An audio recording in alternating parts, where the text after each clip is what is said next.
आमच्याकडे बैल नव्हते कारण पावसाचं पाणी चालू होतं. हळदी लावायच्या इकडे तिकडे बैल पाहिले आम्ही. मग भावाला आणि मुलाला झुकलं आणि हळद लावणं चालू केली. आणि बैल घ्यावा तर आम्हाला 2 एकरासाठी बैल पुरत नाहीत, कारण मुलाचं शिक्षण मुलीचं शिक्षण करावं लागते. साहेब पुन्हा रोज मंजुरी करतो. त्या माध्यमातून मला धनंजय मुंडे बैल दिले, त्याबद्दल आम्ही खूप खूप हिंगोलीच्या वसमत तालुक्यातील सिरळी गावामध्ये राज्याचे कृषी मंत्री धनंजय मुंडे यांच्या आदेशानंतर राष्ट्रवादीचे पदाधिकारी बैलजोडी घेऊन शेतकऱ्यांच्या बांधावरती दाखल झालेले आहेत आणि या ठिकाणी राष्ट्रवादीचे जिल्हाध्यक्ष बीडी बांगर यांच्यासह त्यांचे जे पदाधिकारी आहेत ते या ठिकाणी अल्पभूधारक शेतकरी बालाजी पुंडगे यांच्या ताब्यामध्ये ही बैलजोडी देत आहेत. आपण जर पाहिलं तर काल राज्याच्या कृषी मंत्र्यांनी साम टीव्हीच्या वृत्ताची दखल घेतलेली होती. शेतकरी बालाजी पुंडगे यांनी स्वतःच्या लहान भावासह इतर एका नातेवाईकाला अवताला जुंपत शेतीची मशागत सुरू केलेली होती आणि आज या ठिकाणी राष्ट्रवादीचे पदाधिकारी हे या ठिकाणी पोहोचलेले आहेत. राष्ट्रवादीचे जे पदाधिकारी आहेत ते या शेतकऱ्याच्या ताब्यामध्ये ही बैलजोडी देत आहेत आणि त्यांना ही बैलजोडी धनंजय मुंडे यांनी पाठवल्याचं सांगतायत. आपण पाहूयात.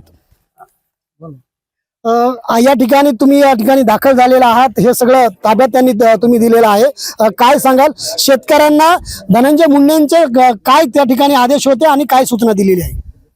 आपल्या साम टीव्हीच्या बातमीचा जो असर होता किंवा जी बातमी बघितल्याच्या नंतर कृषी मंत्री मुंडे साहेब यांनी जी त्यांचे जे मन हवळ आहे आणि एक प्रगती शेतकऱ्याचे ते पुत्र आहेत, त्यातल्या त्यात मराठवाड्याचे पुत्र असल्यामुळे मराठवाड्यातल्या शेतकऱ्याचा पूर्ण अभ्यास असणारा असा कृषी मंत्री त्यांनी ज्यावेळेस ही मन हेलवणारी बातमी बघितल्याच्या नंतर त्यांनी लगेचच मला सूचना केल्या की आपण तो संबंधित पुंडगे हे शेतकरी हिंगोली जिल्ह्यातले असून त्यांच्याकडे आपण जावं, त्यांच्याकडे विचारपूस करावी आणि त्यांना एक चांगल्या उच्च प्रतीची बैलजोडी द्यावी, जेणेकरून त्यांचा शेतीवरचा उदरनिर्वाह हा उच्च प्रतीचा होऊन त्यांची शेती उत्पादक होईल. यासाठी आदरणीय मुंडे साहेबांनी सूचना केल्याप्रमाणे आम्ही त्यांना आज ही बैलजोडी बैलाच्या विक्री केल्याच्या दाखल्या सगट म्हणजे आजपासून ही जी बैलजोडी आहे ही बालाजी गणपतराव पुंडगे या शेतकऱ्याची आता स्वतःची मालकीची झाली आहे. त्यांना असा आम्ही बैलाचा पशु विक्रीचा दाखला सुद्धा दिलाय. आपल्यासोबत बालाजी पुंडगे नावाचे शेतकरी आहेत. काल बैलांचं जावताचं जे ओझं आहे तुमच्या भावाच्या खांद्यावर दिलेलं होतं, आज सकाळी काय घडलंय? आज सकाळी साहेब आम्ही शेतात आलो. शेतात येऊन आम्हाला बैल दिली, त्याचा आम्हाला आनंद आहे. तुमच्या डोळ्यात आता अश्रू येत आहे. तुमचा भाऊ आहे या ठिकाणी, हेच बालाजी पुंडगे यांचे भाऊ आहेत. कसं बैलाचं ओझं तुम्ही वाहिलेलं होतं, काय सांगाल? बैलाचं ओझं सर कमी झालं आमचं.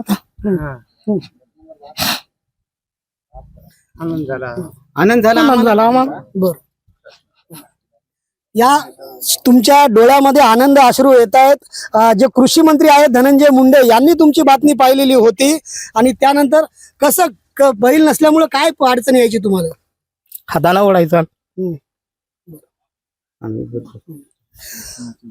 त्या दिवशी तुम्ही बैल म्हणून तुमच्या भावाला झुपलेलं होतं, काय तुमची भावना काय होती? हे सगळं कसं केलं? सर आमच्याकडे बैल नव्हते कारण पावसाचं पाणी चालू होतं. हळदी लावायच्या इकडे तिकडे बैल पाहिले आम्ही. मग भावाला आणि मुलाला झुकलं आणि हळद लावणं चालू केली. आणि बैल घ्यावा तर आम्हाला 2 एकरासाठी बैल पुरत नाहीत, कारण मुलाचं शिक्षण मुलीचं शिक्षण करावं लागते. साहेब पुन्हा रोज मंजुरी करतो. त्या माध्यमातून मला धनंजय मुंडे बैल दिले, त्याबद्दल आम्ही खूप खूप पुन्हा बीडी साम टीव्हीचे आभार मानतो. पुन्हा बांगर साहेबाचे, बीडी बांगर साहेबाच्या आलेल्या सर्व कार्यकर्त्याचे त्यांचे पुन्हा मनपूर्वक आभार मानतो. पण जवळपास 12 ते 15 किलोमीटरचा तुमच्या गावाकडचा प्रवास आणि तिकडचा 30 किलोमीटरचा प्रवास असे बैल पिकअप मध्ये आले. सकाळपासून तुम्ही तुमच्या या हक्काच्या बैलाची कशी वाट पाहत होती? आम्ही सकाळपासून पाहतोच साहेब. आम्ही आमचं काम करायलो. आता बैलाला चारा पाणी करतो, सगळं करतो. आता चारा आमच्याकडे उपलब्ध नाही. कोण्या शेतकऱ्याकडून आणतो त्याला खाऊ घालणार. पण आमच्याकडे कोणता असा अवजारही नाही, ट्रॅक्टर आपले वखर नाही, काय नाही. आता लोकांना मागावं लागते. हे जे बैल पाठवले आहेत ते उच्च दर्जाचे दिसत आहेत.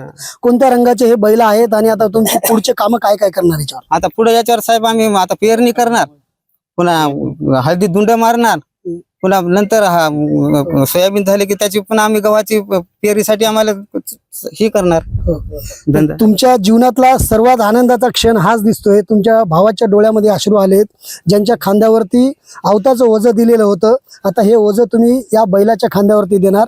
तुमच्या पण डोळ्यात अश्रू तळत आहेत. हो, आता ते वजन आमचं साहेब कमी झाले सगळं. आम्हाला एवढाच आनंद आहे की आम्हाला बैल भेटली. आम्ही आता त्याचे खूप खूप आभार मानतो. बर, शेवटचा प्रश्न आहे, उद्यापासून या बैलावर तुम्ही काय काय कामं करणार आहेत आणि तुमच्या खांद्यावरचं जे ओझं आहे ते आता कमी झाले? ऑपरेशन झालेलं आहे. मी त्याचं मुतखड्याचं ऑपरेशन झाले. आपल्या सोबत काही महिला आहेत. तुमच्या घरी आता ही बैलजोडी दाखल झालेली आहे, गावात दाखल झालेली आहे. माणसाच्या खांद्यावरचं ओझं आता बैलाच्या खांद्यावर आले.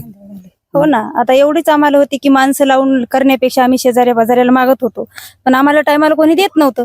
त्याच्यामुळे आम्ही माणसाला हाती धरून कामं करून घेत होतो, कारण वरचा पाऊस जर आला तर आम्हाला टाइम भेटत नव्हता ना सर. त्याच्यामुळे मग काहीतरी कामं करून आम्ही माणसाला पण हळद लावणीचं काम आवरून घेऊ लागलो. आता हे बैल दिल्यामुळे आमचं काम एकदम कमी झालं आणि आता आम्ही त्याची चारा पाणी व्यवस्था करून आम्ही त्याचे कामं करून घेऊ. बरं, काल साम टीव्हीला बातमी प्रसारित झाली, त्याच्यानंतर तुम्हाला कोणाकोणाचे फोन आले आणि ही बैलांची जोडी कुणा दिली?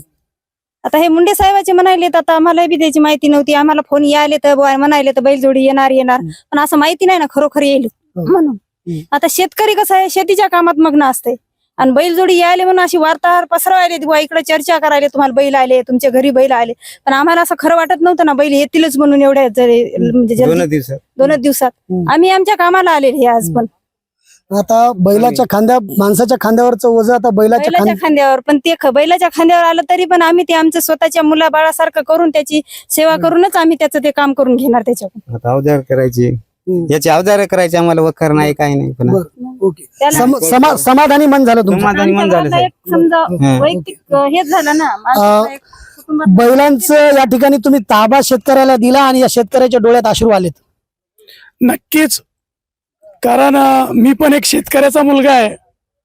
शेतकऱ्याचा मुलगा असताना ज्या वेळेस पेरणी पाण्याचे दिवस असतात त्यावेळेस बाजूच्या शेतकऱ्याकडून उसनवारी जी करायची असती, ही उसनवारी पेरणीच्या दिवसात होत नसती. कारण त्या अनंत अडचणीतून आम्ही सुद्धा गेलेलो आहोत. शेतकऱ्याची नाळ असलेले आम्ही. मात्र खरं जर पाहायला गेलं तर नक्कीच कृषी मंत्री धनंजय मुंडे साहेबाचे आम्ही हिंगोली जिल्हा म्हणून आभार मानू. आणि ज्या माय माऊलीला, आमच्या दादाला साहेबाच्या आदेशाने ही जोडी मिळाली, नक्कीच त्यांचे मन तर भारावून आले. आपल्या परिवारातले सदस्य म्हणून त्यांनी आज हे स्वीकार केला आणि त्यांना त्यांचे सदस्य झाले असल्याचं आम्ही जी काही डॉक्युमेंटली प्रोसेस आहे ती पण पूर्णपणे दिले. नक्कीच आपल्या महाराष्ट्राला एक हळवा कृषी मंत्री लाभलाय. येणाऱ्या दिवसात त्यांच्या हातून कृषी व्यवस्था, त्यानंतर कृषीत लागणारी जी काही प्रक्रिया आहे, महाराष्ट्राचं कृषीचं एक चांगलं क्षेत्र ते नक्कीच करतील अशी मी या शेतकऱ्याकडून देवाचरणी प्रार्थना करायला सांगेल. आणि नक्कीच असा आपला जो मंत्री असतो, मंत्री कसा असावा त्याचं एक उत्तम उदाहरण म्हणून मराठवाड्याचे मानसपुत्र मुंडे साहेबांनी दाखवून दिलेलं आहे. त्यांनी जवळपास जशी आपल्या साम टीव्हीच्या माध्यमातून बातमी बघितली ताबडतोब, कारण मी हिंगोली जिल्ह्याचा जिल्हाध्यक्ष आहे, त्यांनी हिंगोली जिल्ह्याची बातमी असल्यामुळे लगेच मला भ्रमणध्वनीवर संपर्क केला आणि संपर्क करून पुढील प्रक्रिया करण्यास ही सांगितली. खरं जर सांगायला गेलं तर पेरणी पाण्याच्या दिवसात बैल जोडी कुठलाही शेतकरी विक्री करत नाही. कारण ही ज्या शेतकऱ्यांनी विकली आहे त्या शेतकऱ्याचे मी आभार मानतो, कारण त्या शेतकऱ्याकडे ऑलरेडी 3-4 जोड्या असल्यामुळं आम्ही त्यांना विनंती केली की मी भरपूर ठिकाणी शोध घेतला. मात्र शेतीच्या कामासाठी पेरणी पाण्याच्या दिवसातच बैलाची गरज ही लागते. बाकीच्या कामात उसनवारीनं होऊ शकतो. मात्र यावेळेस मुंडे साहेबांनी या पुंडगे शेतकऱ्याला जी जोडी दिली, त्यांच्या वतीनं, माझ्या जिल्ह्याच्या वतीनं मी त्यांना नतमस्तक होतो आणि त्यांचे आभार मानतो. तर आपण पाहिलं तर हे राष्ट्रवादीचे पदाधिकारी आहेत आणि हेच ते दोघे शेतकरी आहेत ज्यांनी अवताला चक्क भाऊ जुंपलेला होता, नातेवाईक जुंपलेला होता आणि आज हे जे 2 बैल आहेत ते राष्ट्रवादी काँग्रेस पार्टीनं या शेतकऱ्याला दिलेलं आहे. आणि नक्कीच माझ्या भावाच्या खांद्यावरचं ओझं आता या बैलाच्या खांद्यावरती येऊन माझ्या शेतीची मशागत ही चांगली होईल असं जे समाधान आहे ते या शेतकऱ्यांना व्यक्त केलेलं आहे. त्यासोबतच राष्ट्रवादी काँग्रेस पार्टी आणि राज्य सरकारचे देखील या शेतकऱ्यांनी आभार मानलेला आहे.